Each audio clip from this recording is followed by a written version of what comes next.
Ilang beses ka nang nasagip ng convenience store. Yung tipong alas 12 na ng gabi, gutom ka na pero sarado na ang mga kainan.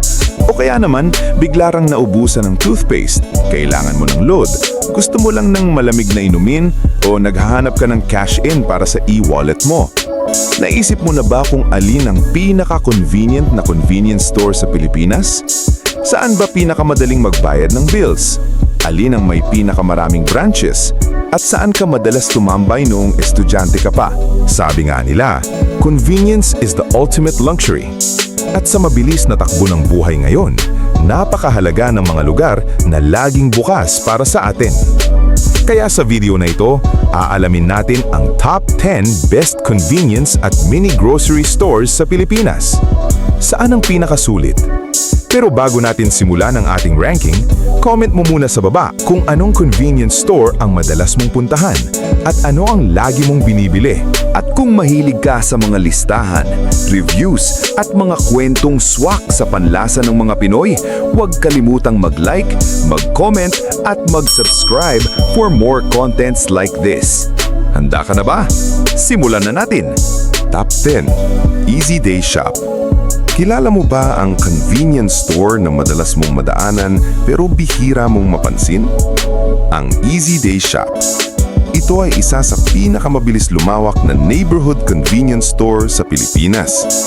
Karaniwan mo itong makikita malapit sa mga residential area, kaya hindi mo na kailangang bumiyahe ng malayo kapag may bigla kang kailangan. Hindi man kasing dami ng branches ng malalaking pangalan sa industriya, bumabawi naman ito sa pagiging abot-kaya at accessible. Mula snacks, drinks, basic groceries hanggang mga personal care items, makikita mo dito ang pang-araw-araw mong pangangailangan. Nakakatuwang isipin na minsan, hindi mo na kailangan ng napakalaking tindahan para mapadali ang buhay mo. Sabi nga nila, convenience is measured by distance, not by size. Pero kung naghahanap ka ng mas maraming service tulad ng bills payment at ready-to-eat meals, nasa taas pa ng listahan ang hinahanap mo, kabida. Kaya huwag muna tayong umalis dahil mas marami pang convenience stores ang may nakakagulat na features. Top 9. Shell Select. Aminin mo, ilang beses ka nang nailigtas ng convenience store habang nasa biyahe ka? Diyan pumapasok ang Shell Select. Hindi lang ito simpleng tindahan sa loob ng gas station. Isa itong quick stop para sa mga motorista, commuters, at mga biglang nagutom sa gitna ng long drive. Makakabili ka rito ng kape, ready-to-eat meals, snacks, drinks, at mga basic essentials na pwedeng kailanganin sa daan. May ilang branches pa na bukas ng 24 hours, kaya kahit madaling araw ka bumiyahe, may matatakbuhan ka. Ano sa tingin mo, kabida? Ano ang mas mahalaga sa long drive? Full tank o full stomach? Ang pinakamalaking advantage ng Shell Select, strategic ang lokasyon nito. Madalas mo itong makita sa mga pangunahing kalsada at expressway stops. Pero dahil nakatali ang karamihan ng branches nito sa mga Shell stations, limitado pa rin ang accessibility nito kumpara sa ibang entries sa listahan. Top 8. All-day convenience store. Paano kung gusto mo ng convenience store na parang mini version ng grocery? Yan ang concept ng all-day convenience store. Sinimulan ito ng Villar Group noong 2016 bilang extension ng kanilang retail ecosystem kasama ang all-day supermarket. Bukod sa karaniwang snacks, beverages at household essentials, makakakita ka rin dito ng mas malawak na selection ng grocery items. Kaya kung may nakalimutan kang sangkap sa niluluto mo, hindi mo na kailangang pumunta sa malaking supermarket. Random question. Ilang beses ka nang bumalik sa bahay dahil may nakalimutan kang bilhin? Hindi mo na mabilang, no? Madalas din itong matatagpuan sa loob ng mga Villar-owned communities at commercial areas. Kaya swak ito para sa mga residenteng gusto ng mabilisang shopping. Pero dahil nakatuon ang karamihan ng branches nito sa mga specific locations, hindi pa nito natatapatan ang lawak ng reach ng ibang convenience stores. Kaya habang papataas tayo sa ranking, mas mapapansin mo kung gaano kahalaga ang accessibility sa araw-araw nating buhay. Top 7. O-Save. Teka lang, convenience store nga ba o discount store? Yan ang tanong ng maraming mamimili tungkol sa O-Save. Tinatag noong 2018 sa pakikipagtulungan ng Pure Gold at ng kumpanyang Coop mula sa Norway. Mabilis itong sumikat dahil sa simple nitong layunin, ang magbenta ng mga pangunahing pangangailangan ng mga tao sa mababang presyo. Pero, hindi ito typical na convenience store na may hot meals o bills payment services. Sa halip, nakatuon nito sa mabilis at murang essentials gaya lang canned goods, snacks, toiletries at frozen products. Marami sa kanilang branches ang matatagpuan sa mga probinsya at residential areas kung saan mahalaga ang budget-friendly options. Kaya kung ang priority mo ay makatipid kaysa bumili ng ready-to-eat meals, baka ito na nga ang hinahanap mo. Top 6. Dali. Paano kung pagsamahin natin ang convenience at murang grocery sa isang tindahan? Yan ang dahilan kung bakit mabilis na sumikat ang Dali Everyday Grocery. Sinimulan ito noong 2020 at agad na nagbukas ng daan-daang branches sa iba't ibang bahagi ng Luzon. Ang kakaiba sa Dali ay nakatuon nito sa low-cost essentials at private label products na kadalasang mas mura kesa sa mga kilalang brand. Mula sa snacks at frozen goods hanggang sa mga gamit sa bahay, marami kang makikitang budget-friendly alternatives. Hindi ring komplikado ang layout ng kanilang stores. Mabilis kang makakapasok, makakapili, at makakalabas. Ang eksaktong kailangan ng mga taong laging nagmamadali. Alam mo bang may pag-aaral na nagsasabing mas mabilis tayong nakakapag-decide kapag mas kaunti ang ating pinagpipilian? Pero kung ang hanap mo ay 24/7 operations, ready-to-eat meals at digital services, may mga susunod pa tayong entries na mas kumpleto. Kaya huwag aalis dahil papalapit na tayo sa mga convenience stores na halos bahagi na ng buhay ng bawat Pilipino. Top 5. Lawson. Paano kung gusto mo ng convenience store na may Japanese touch? Yan ang dahilan kung bakit unti-unting dumadami ang fans ng Lawson sa Pilipinas. Unang dumating ang brand na ito noong 2015 sa pamamagitan ng partnership ng Pure Gold at ng Lawson Japan. Hindi lang simpleng snacks at inumin ang makikita mo rito. Kilala rin ang Lawson sa kanilang Japanese-inspired meals, rice bowls, sandwiches at desserts na swak sa budget. May mga branches ding may seating area at libreng wifi, kaya pwede kang tumambay habang naghihintay ng kaibigan o tinatapos ang schoolwork mo. Alam mo bang sa Japan, mahalagang bahagi ng araw-araw na buhay ang convenience stores? May ilan pa ngang nagbabayad ng bills at bumibili ng concert tickets doon. Pero kahit na patuloy ang pagdami ng branches ng Lawson dito sa Pilipinas, hindi pa rin ito naaabot ang lawak ng network ng mga susunod nating entries. At kung gusto mo naman ng kakaibang convenience store experience na may halong Japanese vibe, siguradong dapat mong subukan ang Lawson. Top 4. Family Mart.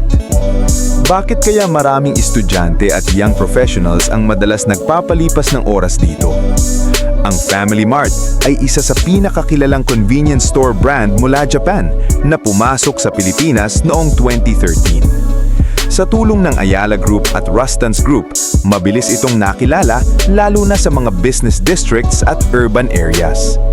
Isa sa mga dahilan kung bakit marami ang bumabalik dito ay ang kanilang ready-to-eat meals, coffee at iba't ibang Japanese snacks. Mula sa fried chicken, rice meals hanggang sa soft-serve ice cream, parang mini food destination na rin ang Family Mart para sa maraming Pilipino. At aminin natin, iba ang saya kapag may malamig na ice cream pagkatapos ng mahabang araw, hindi ba? Pero kahit maganda ang food selection at modern ang stores nito, mas nakatuon pa rin ang karamihan ng branches nila sa Metro Manila at mga pangunahing lungsod. Top 3. Uncle John's. Sino ang mag-aakala na ang dating mini-stop ay magiging isa sa mga pinakapaboritong convenience store ng maraming Pilipino? Noong 2022, opisyal na pinalitan ng Uncle John's ang pangalan ng mini-stop matapos makuha ng Robinsons Retail ang buong operasyon nito sa Pilipinas. At oo, kahit nagbago ang pangalan, nanatili ang isa sa mga pinakasikat nilang produkto, ang kanilang fried chicken. Para sa marami, hindi kompleto ang quick snack run nang walang Uncle John's Chicken, siomai at iba pang ready-to-eat meals. Bukod sa pagkain, meron din silang bills payment, cashless transactions at iba't ibang daily essentials. Nakakatawang isipin na minsan, ang simpleng convenience store run ay nagiging instant food trip kasama ang barkada. Pero, hindi pa rito nagtatapos ang laban dahil may dalawa pang convenience stores sa ating listahan. May ideya ka na ba kung alin ang dalawang ito? Top 2. Alfamart. Paano kung gusto mo ng convenience store na parang mini grocery na pero nasa loob lang ng inyong komunidad? Yan mismo ang dahilan kung bakit mabilis ang pagdami ng Alfamart sa Pilipinas. Ito ay unang binuksan sa Pilipinas noong 2014 sa pamamagitan ng partnership ng SM Investments at ng Indonesian retail giant na Alfamart. Sa kasalukuyan, mayroon na itong mahigit 2,000 branches sa buong bansa, lalo na sa mga residential communities sa Luzon at Visayas. Kaya malaki ang chance na may Alfamart malapit sa inyo. Dito, pwede kang bumili ng gulay, frozen goods, school supplies, toiletries, snacks, at maging mga sangkap para sa hapunan. Parang pinaghalong sari-sari store at supermarket. Pero, mas malinis, mas organized, at mas malapit sa bahay mo. Hindi rin ganun kamahal ang mga bilihin kumpara sa ibang convenience stores. At aminin natin, ang sarap sa pakiramdam kapag hindi mo na kailahang bumiyahe ng malayo para lang bumili ng kulang sa bahay mo. Kaya, kung mini grocery experience ang hanap mo, mahirap talagang hindi mahalin ng Alfamart. Top 1. 7-Eleven. Nabigla pa ba kayo sa ating top 1 mga kabida? Sa dami ng branches nito sa buong Pilipinas, malaki ang posibilidad na may 7-Eleven malapit sa inyong bahay, school, opisina o kahit sa biyahe. Unang dumating ang 7-Eleven sa bansa noong 1984 at mula noon, naging bahagi na ito ng araw-araw na buhay ng maraming Pilipino. Sa kasalukuyan, mayroon na itong mahigit 4,000 branches nationwide at patuloy pang lumalawak. Hindi lang ito lugar para bumili ng snacks at inumin. Pwede ka ring magbayad ng bills, mag-cash in sa e-wallets, bumili ng load, mag-withdraw sa ATM at kumain ng mga ready-to-eat meals anumang oras ng araw. At sino ba naman ang hindi nakakakilala sa kanilang Slurpee, City Cafe at iba pang budget-friendly food options? Sabi nga nila, ang tunay na convenience ay yung laging nariyan kapag kailangan mo. Kaya pagdating sa accessibility, serbisyo at pagiging bahagi ng buhay ng mga Pilipino sa loob ng maraming dekada, karapat-dapat lang natanghaling number 1 ang 7-Eleven. At ayan na nga, ang ating listahan ng top 10 best convenience at mini grocery stores sa Pilipinas. Saan ang pinakasulit? Ikaw, kabida, sang-ayon ka ba sa ating number 1? Team 7-Eleven ka ba? Team Alfamart? O baka naman may paborito kang hindi nating naisama sa listahan? I-comment mo na sa ibaba ang go-to convenience o mini grocery store mo. At i-share mo na rin kung ano ang lagi mong binibili. Midnight snack ba? Kape? Fried chicken? O mga bigla ang kailangan sa bahay na hindi mo inaasahang mauubos? At kung nag-enjoy ka sa video na ito at may bago kang natutunan, huwag kalimutang mag-like, mag-subscribe, at i-click ang notification bell para hindi mo ma-miss ang susunod nating mga rankings, trivia, at iba pang kwentong siguradong makaka-relate ka. Maraming salamat sa panonood. Hanggang sa muli, kabida!